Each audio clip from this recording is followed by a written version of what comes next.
So ito yung ating ready to wall mount na aparato. Ite-testing natin ngayon yung battery na ginawa natin. Ayan. So i-on muna natin to. Okay. And then on natin yung switch sa ibaba. Ayan.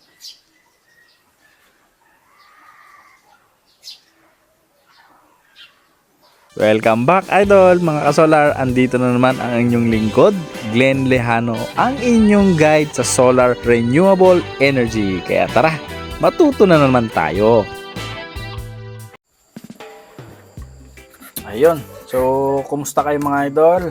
Kumusta ang mga DIYers natin dyan? So, medyo matagal-tagal tayong hindi nakapag-gawa ng video, no? Gawa ng medyo busy tayo. Ang dami nating ginawa.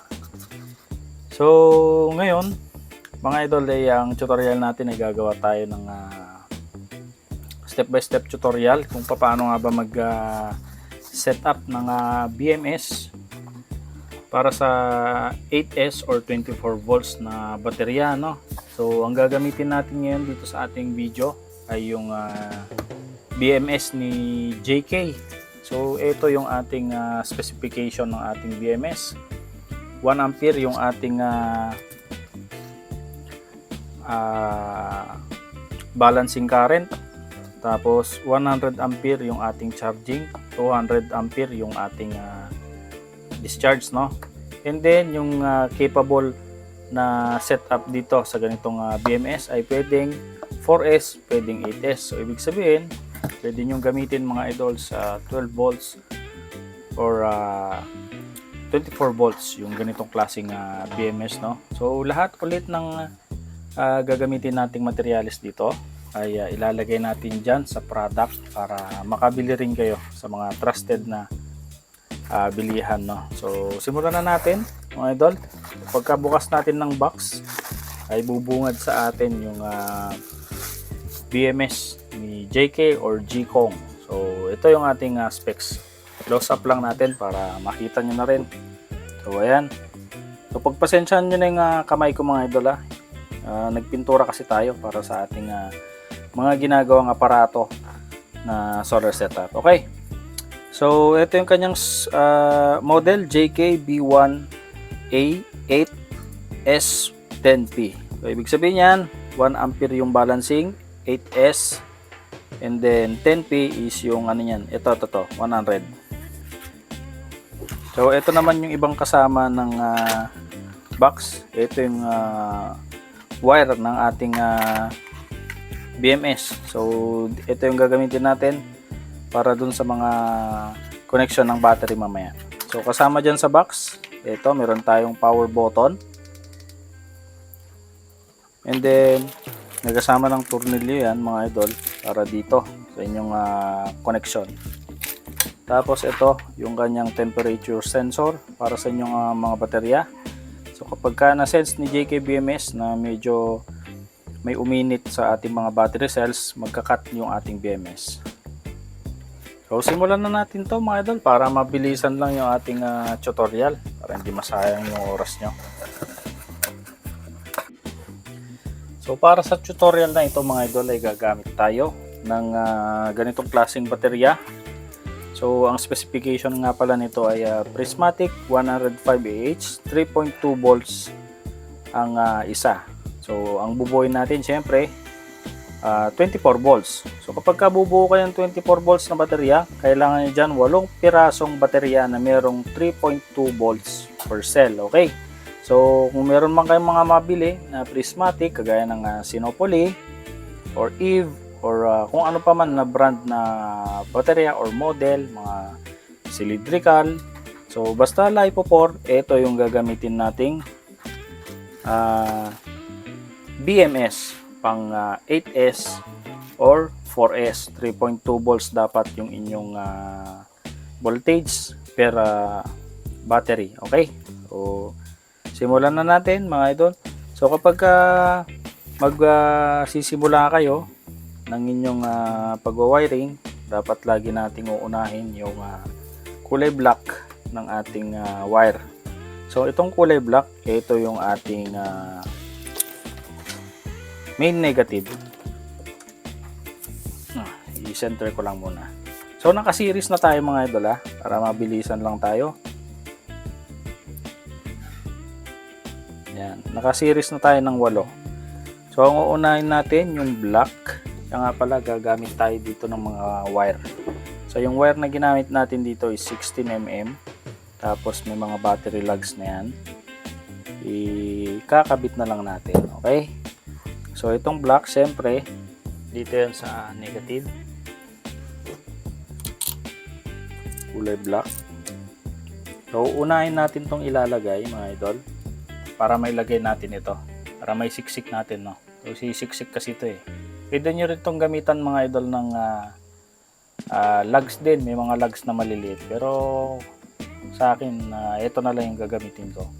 Ang importante makita nyo yung connection kung saan pupunta.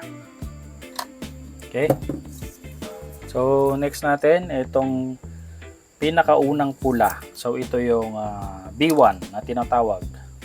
Ibig sabihin, battery first positive. So dito nyo ilalagay yan sa unang positive. Okay.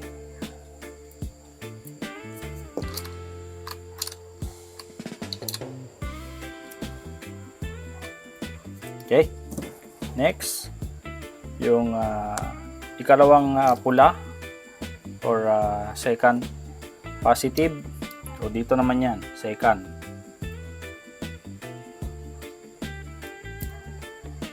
Okay.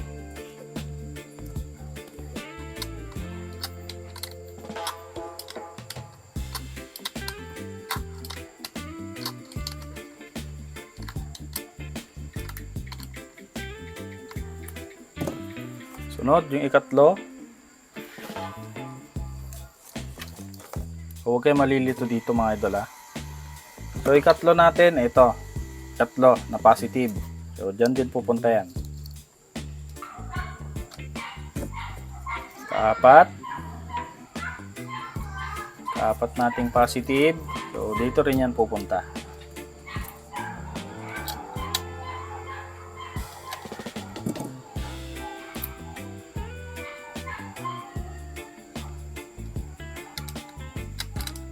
Panglima, ito, tama ba? Panglima.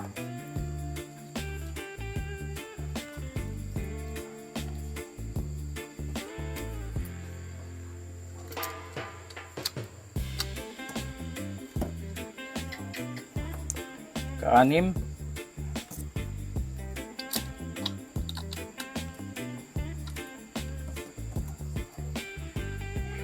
And then kapito.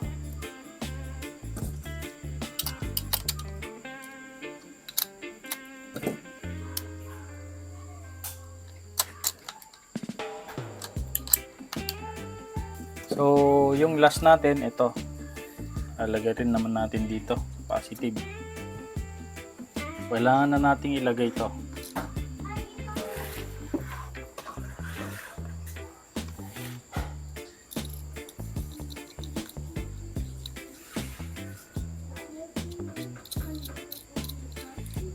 Yan.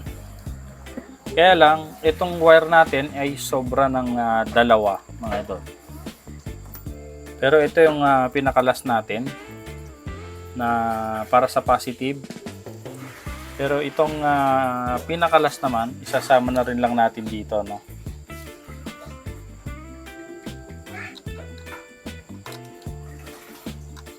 Okay. So ganito mga idol, no?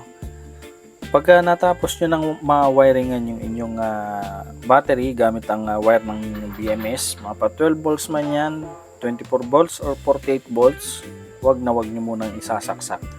Ang gawin nyo, kumuha kayo ng inyong multi-tester, ilagay nyo yung negative probe dun sa inyong battery negative.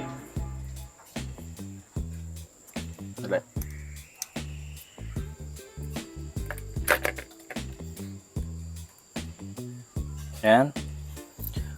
So nakalagay yung ating ayan yung ating negative probe ng tester sa ating battery wire.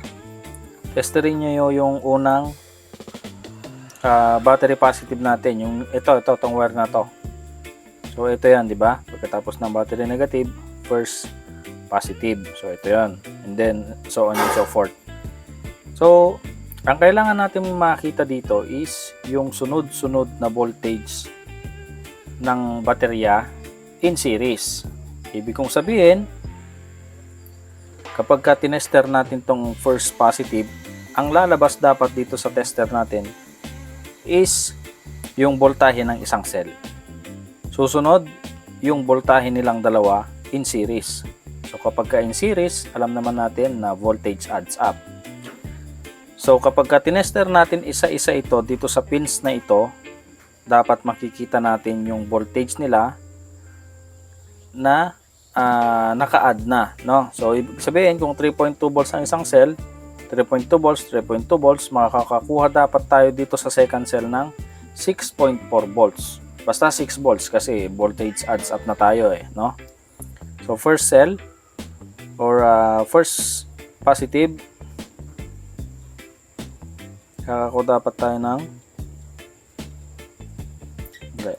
ay magtusok ng probe ko mga idol.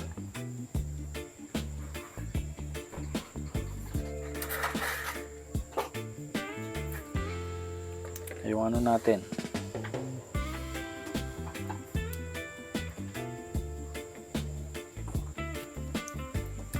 so ito na lang, wala, lobat 5 eh.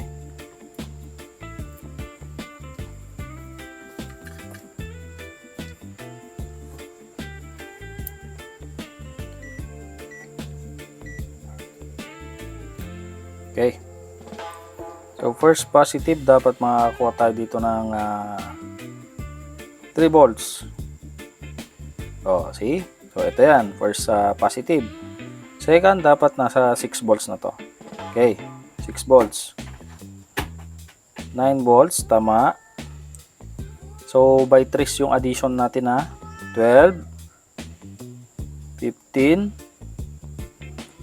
18, 22, and 25. So tama yung naging connection natin.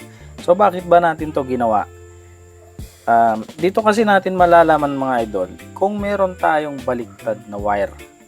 So kaya natin ginagawa ito. Ngayon kung hindi nyo ginawa ito at mamaya hindi natin alam merong baliktad, so masisira yung bagong BMS nyo, no? So sayang naman. Okay? So dapat sanayin nyo yung ganitong klaseng practice kapag magbubuo kayo ng inyong battery mga idol. Gawin nyo pagka natapos nyo mag-wiring, testerin nyo muna yung inyong mga pins bago nyo isaksak. Okay?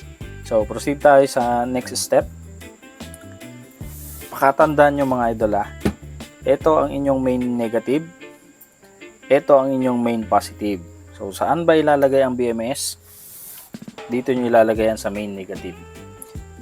Makikita nyo yan sa label ng inyong BMS. B is for battery negative. And then itong P naman is yung negative power. Okay? So dito na yung ano natin, load natin. So ilagay muna natin to para hindi kayo malito. Okay? And then yung isang block natin kanina na wire, so dito natin ilalagay yan. Yan.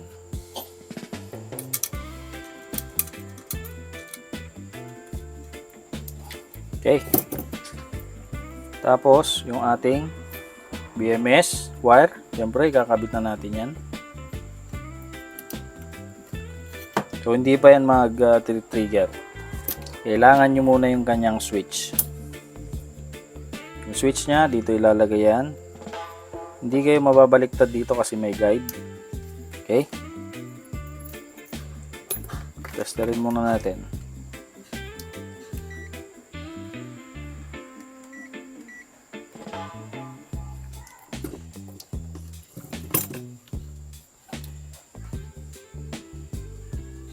Positive, negative 25. So medyo lower tayo, no? Dito sa output natin, wala. So nag-cut siya. Kailangan natin siyang i-on. Okay, so power up na. Makikita nyo dito, nag-blinking red. Ibig sabihin, bukas na yung ating BMS. 25. Okay. So marami nalilito dito, no? Marami pa rin nalilito dito sa BMS. So dito kasi, ito na yung magiging main negative nyo, mga idol. So kanina, ito yung main negative natin. Pero dahil meron tayong BMS, ito na yung magiging main negative natin. Ito na yung pupunta sa inyong inverter. Kasama nung positive dito sa ating baterya. Yan. So sila na magiging magkasama. Dito kasi, mga idol, bakit ba tayo naglalagay ng BMS? So ito na kasi yung parang magiging second protection natin. Oh, actually, third na ito eh. Third na protection na natin. So yung unang protection natin is yung SCC. Kapag ka hindi nag-cut, circuit breaker na protection natin. And then, ito na yung pinaka last na protection natin. So kapag ka pumalya yung dalawa, ito na yung sasalo niyan. Kaya napakaganda ng merong BMS. Ito yung parang nagsisilbing gate or guard ng inyong mga baterya. So ang paggamit ng BMS, nakadepende yan sa charge at saka discharge. So uulitin ko na naman, mga idol, sa mga hindi pa nakakapanood. Kaya ko nasabi nga nagdedepende ang BMS sa inyong project kasi depende yan sa charging ng inyong setup at depende yan sa discharge or load na pwedeng ilabas ni BMS papunta sa inyong load, no? So ibig sabihin, kung ang load nyo ay tumataginting na 100 ampere, tapos ang BMS nyo lang, ang discharge lang ng BMS nyo is 50 ampere, hindi uubra yung BMS, no? Hindi uubra. Dapat above, nasa 150 ampere dapat yung discharge nyo kung 100 ampere yung load nyo. So paano ba makukuha yung load na sinasabi ko? So ganito yan. Sabihin na natin meron kayong 1,000 watts na load, total of load. So para makuha yung ampere, kailangan yung i-divide yan ng 25.6 kasi yan yung standard calculation ng 24 volts. So doon yung makukuha. So itong 100 ampere na hindi, 200 pala to. So itong 200 ampere na discharge ng BMS na to, ang capability naman yan, 200 ampere times 25.6 is 5,000 watts or 5 kilowatt na load. So, pwede na yan. So next niyan, mga idol, kapag naikabit nyo na lahat yung wire nyo, power up ng inyong BMS, oras na para i-download ang application na ito. Ayan o. I-check nyo na lang yung excuse me. I-check nyo na lang yung logo tapos yung pangalan. So JKBMS. Kasi meron itong Bluetooth capability. So kapag i-open yung Bluetooth niyan, kailangan nyo buksan yung location at saka Bluetooth. And then bubuksan na lang natin yung application. Okay? So hindi kailangan hindi kailangan ng Wi-Fi ito, mga idol. Na-rename ko na ito. Ayan. So kapag i-access nyo yung Bluetooth nito, ito yung makikita nyo. So makikita nyo dyan yung voltage per cell. Mamamonitor nyo yan syempre. Makikita nyo rin dito kung nagbabalance. So ngayon hindi siya nagbabalance, naka-off siya. And then ito yung voltage per cell natin dito sa baba. Tapos dito sa taas makikita nyo dyan yung battery power. Dyan yung, dito lalabas yung charge at saka discharge nyo. Tapos battery capacity 105 Ah. And then makikita nyo rin dito yung remaining capacity. So kung nakikita nyo, 44.3 Ah or amp hour lang yung laman niya sa total niyang 105. Kasi medyo low bat tayo, 25.24 volts. So ang full charge nito is 28.4 volts yung floating niya, and then babagsak yan sa 27 ata o 26. Basta nandun. So low bat to. And then makikita nyo dito yung cycle count, kung ilan nang nag-cycle yung battery. Tapos cycle capacity, and then yun lang naman. And then dito mga idol, makikita nyo rin sa settings. Punta tayo sa settings. So ito, pagka binuksan nyo to, ito ang isa-set nyo, no? Punta kayo sa settings, isa-set nyo ngayon itong battery capacity 105 Ah. Pero depende yan sa capacity nyo. Kung yung nabili yung baterya is sabihin na nating 200 Ah, so kailangan yung ilagay dito 200 Ah. Ngayon, kapag binuksan nyo itong advanced setting, dito nyo isa-set yung mga kailangan yung iset. Kaya lang hindi nyo may set yan kapag hindi nyo binerify password. So ang standard or default password nito is 123456. Verify. Okay, so makikita nyo lumabas yung mga okay. So isa-set nyo lang itong start voltage, cell OVP, ito cell OVP dito. So gayahin nyo na lang tong settings ko, i-screenshot nyo na lang and then gayahin nyo. Okay, so ito lang naman yung isa-set nyo, yung capacity, start balance, cell OVP, SOC 100. So customize naman yan. So bahala kayo kung meron na kayong naka-set na, meron na kayong nalalaman na settings, so bahala na kayo mag-set. Pero sa mga hindi pa nakakaalam, sa mga newbies, pwede nyong gayahin itong settings na to. Okay?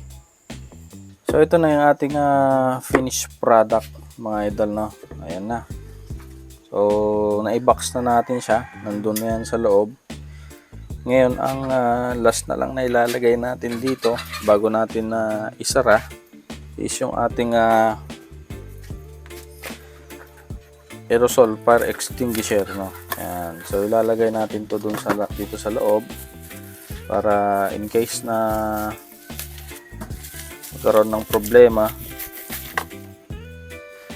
Ayan. So ito yung gagamitin natin. Heat aerosol fire extinguisher. Ayan. So kung napanood nyo na yung aking mga video regarding dito, ayan, so gagamit na naman ulit tayo nito para dito sa ating baterya for safety purposes. Sa mga hindi nakakaalam, ang trabaho nito ay maglalabas ito ng aerosol kapag mayroong umapoy dito sa loob, no? So ito ay parang mitsa. Pagka nasunog ito, maglalabas dito ng aerosol fire extinguisher para mamatay yung sunog. Okay, so yan, i-set up na lang natin. Goods na to, under na to. Power up na, buhay na yung BMS natin. So ito na lang kakabit natin, and then i-charge natin dito sa ating Samdon kasi lobat nga yung ating battery, nasa 25 volts lang. Tapos kapag na full charge na, ay susubukan natin dito sa ating ginawang ready to all na solar setup na order sa atin. Okay, balik tayo mamaya. And so ito na yung DIY nating battery mga idol. So nasa 26.2 volts na tayo.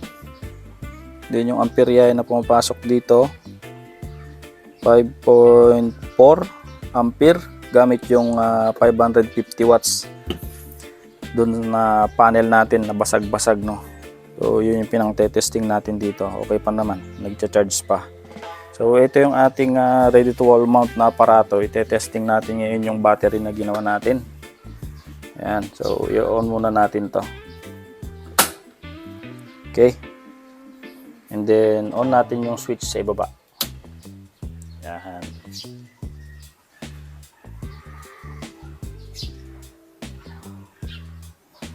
Ayan, so nag-on na. So dito sa ating ready to wall mount na aparato, maglalabas tayo dito mga idol ng tutorial kung paano gawin to, no? Kaya lang for members only. So sana maintindihan nyo mga idol na yung for members only fee natin ay para sa support nyo sa ating mga ginagawa. Dahil kung dito lang sa ating video lang na ginagawa, wala rin naman tayong kinikita, no? So maintindihan nyo sana, may mga sarili rin akong mga gastusin mga idol, yung oras natin sa paggawa. So kung hindi nyo kayang magpa-build ng ganito, maglalabas tayo ng tutorial, no? Pero syempre kailangan ko rin ng konting tulong galing sa inyo, dahil kung ilalabas ko lang na ayan para sa lahat, wala tayong mapapala pang araw-araw natin. O meron din tayong kailangan pang araw-araw mga idol, no? So yun lang naman, konting halaga lang kung gusto nyo talagang matutunan pan sarili nyo or pang negosyo nyo rin. Ayan, ilalabas ko yan sa sa members only videos. So yun lang.